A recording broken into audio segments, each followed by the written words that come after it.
En la W, el reporte, coronel.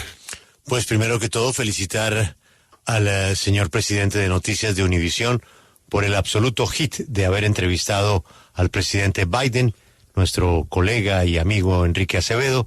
La entrevista no solamente ha tenido repercusión en todos los segmentos informativos de Univisión, sino en los principales medios de comunicación anglo, es decir, de su propia competencia, comenzando por CNN, que ha abierto varios de sus segmentos informativos con las declaraciones del presidente Biden en una entrevista que es una absoluta primicia. Daniel, felicitaciones y por favor, el reporte de hoy. Muchas gracias, Julio. Buenos días. Este es el reporte coronel de hoy. Esta es una noticia muy grave para millones de trabajadores colombianos y sus pensiones futuras. La Corte Constitucional, con la participación de 3 conjueces, decidió ayer endurecer sustancialmente las condiciones para que los trabajadores que están en un fondo privado puedan trasladarse a Colpensiones.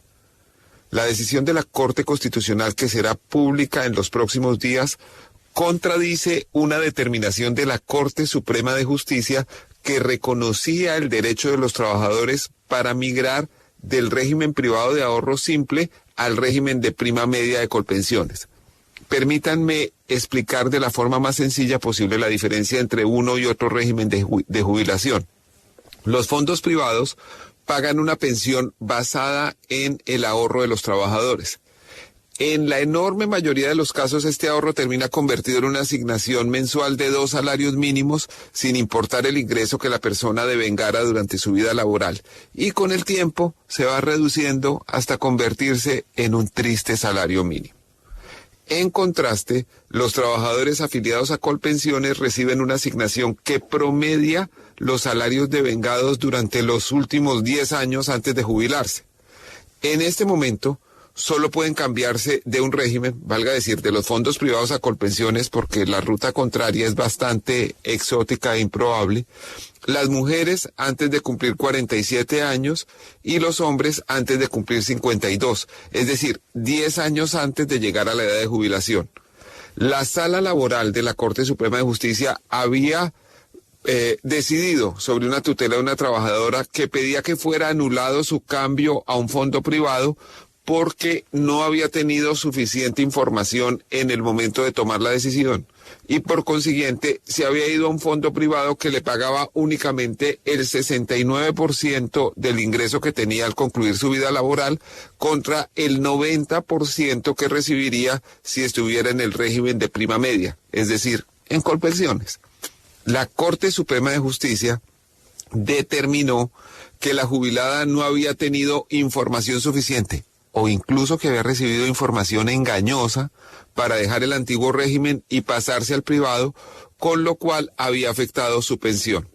En consecuencia, abrió la puerta para que se anulara el traslado y esa tutelante, y como ella, millones de trabajadores pudieran volver al sistema de prima media que mejora sustancialmente su ingreso.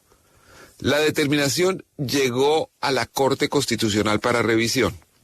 La discusión terminó ayer con la conclusión de que el regreso a Colpensiones se endurecerá para los potenciales jubilados. Es decir, que menos personas que se hayan cambiado al régimen privado podrán volver al de prima media a pesar de haber recibido información insuficiente o engañosa para hacer el cambio. Las tendencias quedaron 6-3 en contra del tránsito al régimen de prima media. 3 magistrados son partidarios de ratificar plenamente la decisión de la Corte Suprema de Justicia y el derecho de traslado de los jubilados y trabajadores. Fueron ellos el magistrado José Fernando Reyes, presidente de la Corte Constitucional, el magistrado Vladimir Fernández Andrade y el magistrado Juan Carlos Cortés González.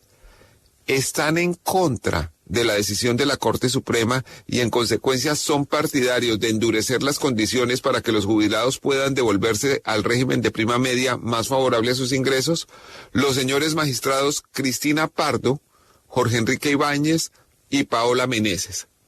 Ellos tienen la mayoría con el voto de 3 conjueces que reemplazaron en su función a los magistrados impedidos Antonio José Lizarazo, Diana Fajardo y Natalia Ángel. Los conjueces que tomarán la decisión son Jaime Humberto Tovar, constitucionalista y experto en derecho financiero, Antonio Barreto Rosso, también constitucionalista, profesor de la Universidad de los Andes, y el exministro de Hacienda Juan Camilo Restrepo. Esta es quizás la primera vez en que la Corte Constitucional termina siendo más conservadora que la Corte Suprema de Justicia en la revisión de una decisión. Usualmente la Constitucional asumía posiciones más liberales, más pro trabajador, por decirlo de alguna manera, que la Suprema. Pero gradualmente la Corte Constitucional se ha ido moviendo a la derecha. La decisión de la Corte Constitucional también empieza a marcar una tendencia hacia el eventual estudio de una reforma pensional en el hipotético caso de que sea aprobada en la Comisión Séptima del Senado, la misma que la semana pasada hundió la reforma a la salud.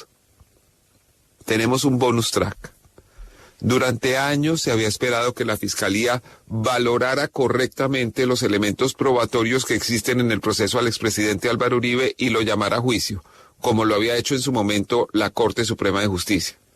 Después de años de maniobras dilatorias en la Fiscalía de Francisco Barbosa y Gabriel Ramón Jaime, su coordinador de fiscales ante la Corte, ayer el fiscal primero delegado ante la Corte Suprema de Justicia, Gilberto Villarreal Pava, decidió acusarlo en un brevísimo escrito de 13 páginas.